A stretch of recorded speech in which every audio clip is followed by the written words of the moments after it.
Bonjour, au Gossip Boss cette semaine, pour la deuxième partie de ma sableuse de champ, vous allez voir comment j'ai installé le papier sablé et j'ai fait la table.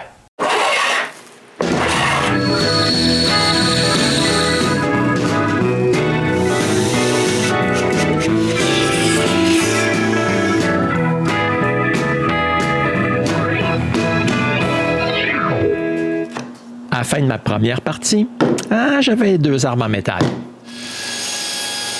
Peter avait coupé la plupart de mes morceaux et ensemble, on avait réussi à assembler la plus grande partie de la base. Maintenant, je dois continuer. Je vais commencer par m'occuper du dessus. OK, même si c'est coupé à bonne longueur, je dois percer un trou pour laisser passer l'arbre. Donc, après avoir marqué le centre, je perce un trou de la grosseur de l'arbre. Ah oui, en passant, là, j'avais mis ce petit reste de trou à l'intérieur pour ne pas endommager le bois quand j'ai percé. Bon, c'est parfait. L'arbre et le rouleau d'entraînement vont s'assembler comme ça. Ouais, mais je m'aperçois que j'avais fait une erreur dans mon plan et que les 2 rouleaux ne sont pas à la même hauteur. Ouais, après avoir figuré mon erreur, je dois couper le reste du trou sur le morceau du dessus.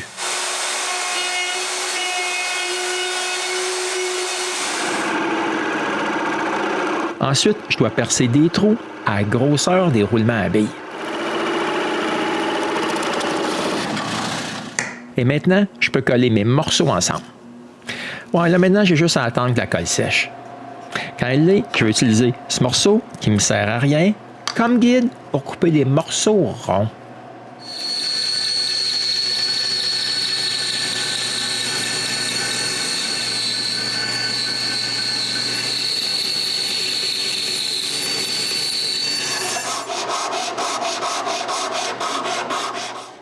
Quand les morceaux sont à mon goût et bien ronds, j'ai simplement à visser ça en place.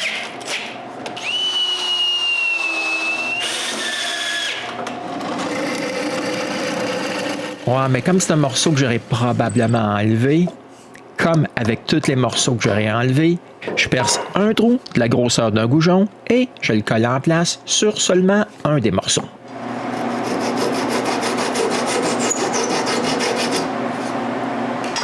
Maintenant, je dois m'occuper de la base qui va retenir le moteur en place.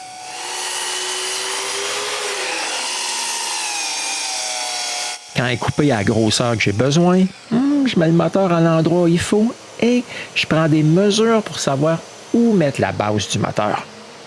Ensuite, je marque et je perce les trous pour visser le moteur en place sur la base. Moi, mais je vais être capable de le déplacer du haut vers le bas. Je fais donc des trous allongés. Après avoir marqué l'endroit où va être la base, j'enlève le vernis parce que ce morceau de contreplaqué était déjà verni. Après avoir percé 8 trous pilotes, je peux coller et visser la base du moteur en place.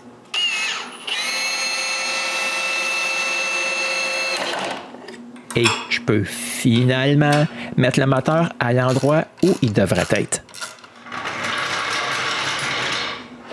Et je peux installer le dessus avec le rouleau d'entraînement.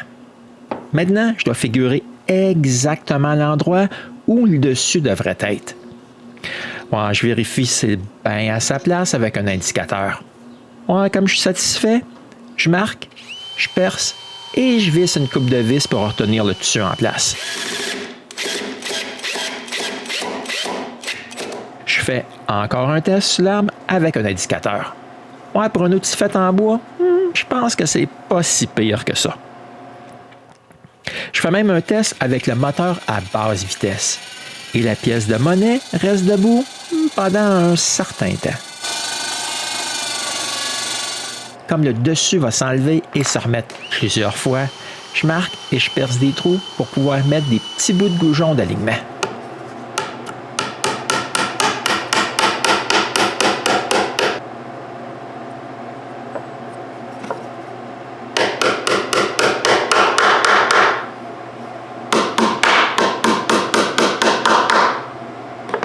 Maintenant que c'est fait, je peux m'occuper des morceaux qui vont retenir le roulement à billes du bas de l'arbre d'entraînement.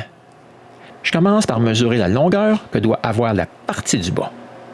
Je transfère ensuite cette longueur sur un bout de bois que je dois couper et je le coupe. Avant d'aller plus loin, je dois couper en arrondi le bout de ces deux morceaux. Après avoir enlevé le dessus, je colle la partie du bas du roulement à billes avec du ruban à double face et je coupe la forme arrondie. Maintenant, je peux essayer ça en place avec le morceau que je viens de couper. Ouais, je m'aperçois que mon morceau il est un peu trop long. Je le recoupe un peu.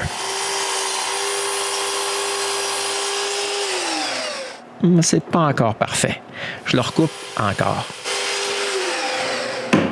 Bon, maintenant, c'est parfait. Et maintenant, je dois m'occuper du bloc qui est entre la base et le rouleau. Ce bloc doit être fait avec plusieurs épaisseurs de contreplaqué. Je dois donc en couper plusieurs morceaux.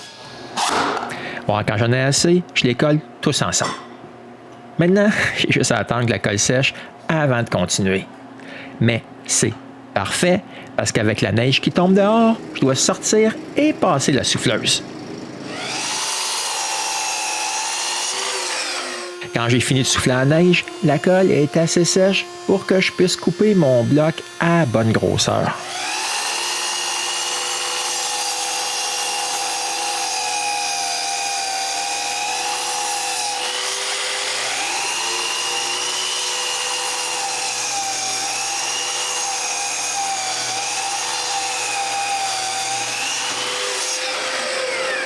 Bon, maintenant qu'il a la bonne grosseur, je dois le visser en place.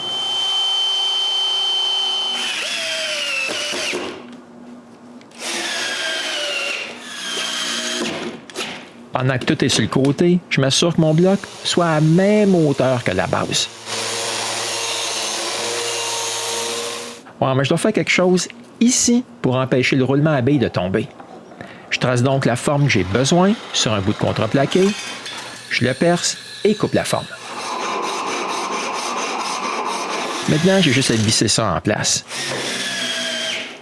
Et comme auparavant, j'ajoute des goujons d'alignement. Finalement, je fignole la forme pour qu'elle soit à mon goût. Je remets ça en place et là aussi, j'ajoute des goujons d'alignement. Finalement, je peux faire mon premier test avec une bande. Après avoir fait les ajustements nécessaires, je peux essayer ça pour la première fois. Je vois bien que ça va marcher. Ouais, mais j'ai encore un bon bout de chemin à faire avant que ça soit fini. Je vais donc commencer par m'occuper de la plateforme à l'arrière du ruban. Après avoir coupé un bout de maçonnette un peu plus gros que ce que j'ai besoin, je prends de la colle contact pour coller un morceau d'aluminium sur le maçonnette. Ouais, puis comme à mon habitude, je mets 2 couches de colle avant de mettre les 2 morceaux ensemble. Après avoir appliqué une bonne pression, je peux m'occuper de couper l'espaceur qui va déplacer la table vers l'avant.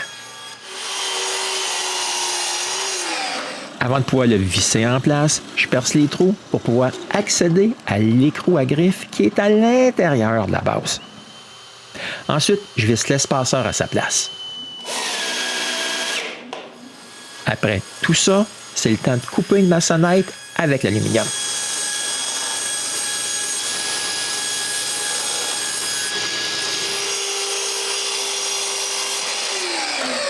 Il faut aussi marquer et percer les trous pour pouvoir le fixer en place.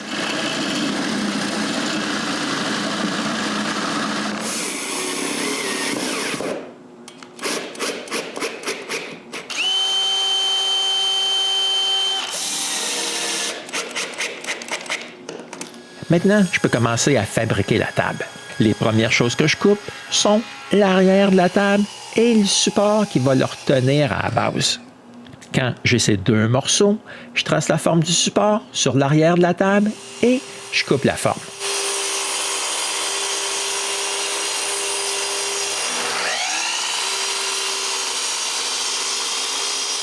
Ici, là, vous remarquerez que j'ai mis un serre-joint pour empêcher le morceau de reculer quand je le dépose à la lame.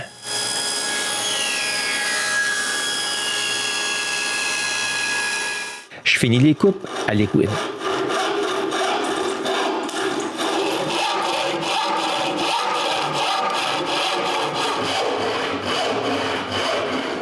Après avoir mis les coupes de l'aiguine lisse, je coupe une rainure sur les côtés, dans l'intérieur de l'arrière de la table et sur les côtés du support qui sera fixé à la base.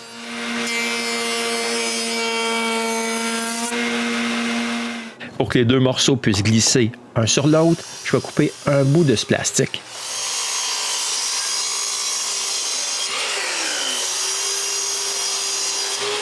Avant de le coller en place, je lui donne une forme arrondie au bout. De cette façon, les morceaux de plastique peuvent aller jusqu'au bout. Je marque la longueur à laquelle je dois les couper et je les coupe. Et voici comment le tout va fonctionner. Il reste seulement à coller les bouts de plastique en place avec de l'époxy. Pour pouvoir ajuster la hauteur de la table, je dois couper 2 fentes sur l'arrière de la base.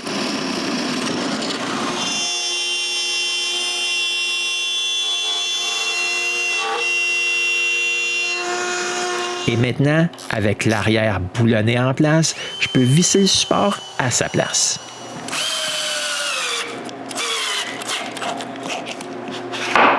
Et voilà. Il reste juste à faire la table maintenant. La première chose que je fais est prendre un des collages que Peter m'avait déjà fait et de le couper à la bonne grosseur.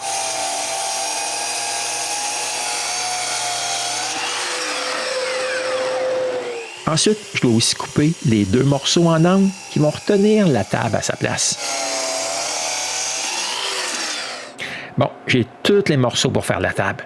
J'ai juste à visser et coller les 2 bouts en angle à leur place.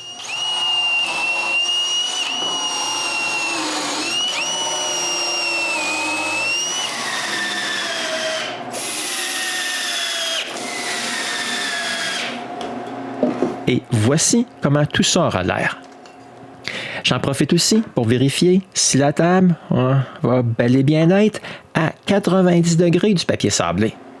Et maintenant, je peux coller et visser le dessus de la table à sa place.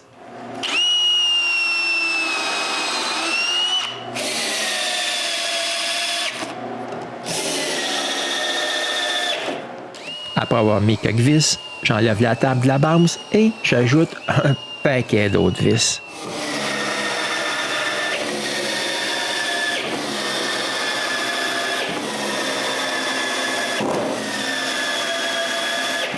Après m'être assuré que le dessus de la table soit bien lisse, je bouche tous les trous de vis avec du bouche-port. Bon, j'ai pas vraiment la patience d'attendre que ça sèche. Alors, j'utilise le fusil à décaper pour accélérer le processus. Ça marche pas si pire que ça. Ouais, mais il ne faut pas rester trop longtemps à la même place. Ensuite, je ressable tout le dessus de la table bien lisse.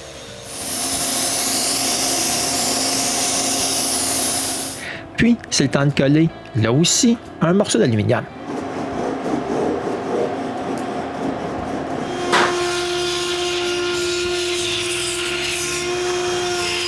La mèche à copier a fait une excellente job pour découper l'excès d'aluminium. Ouais, mais il reste encore des petits bouts de colle qui ont revolé ici et là. J'enlève ça tout de suite. Et maintenant, je peux couper la fente pour le guide.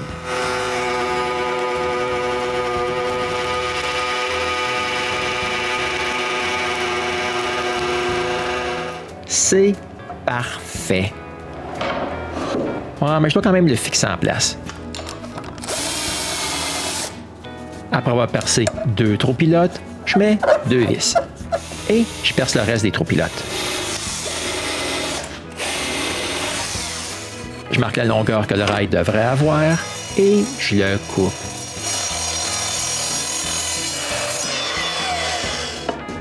Au final, ça va être parfait. La seule chose qui me reste à faire sur la table, c'est de couper les coins avant à 45 degrés. Et malheureusement pour vous, si vous voulez voir le reste de la construction de ma sableuse de champ, vous serez forcé de revenir me voir, encore une fois, au gosseux de bois.